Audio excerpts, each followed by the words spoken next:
would invite you to turn with me in your Bibles to the last two chapters of the book of Mark.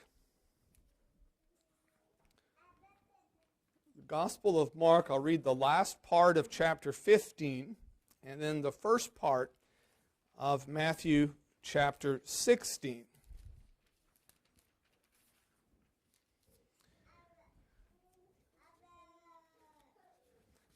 I believe I mentioned last week that I thought we would return to the Gospel of Mark for a number of studies as we had gone expositionally through the first 10 chapters of the book of Mark.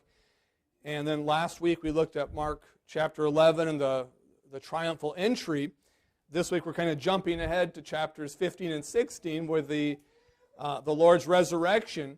But I thought it would be profitable for us to return to a number of the teachings and passages that we find in chapters 11 and following.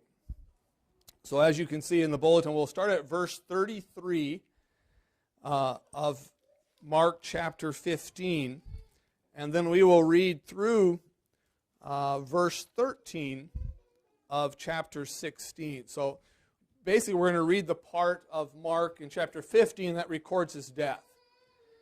And then we will come to chapter 16 and read the fact of his resurrection as well as the interaction of that with the faith of the early church. And one thing that still astounds me, and I'm sure you've probably thought of this before, the first Easter wasn't very joyful.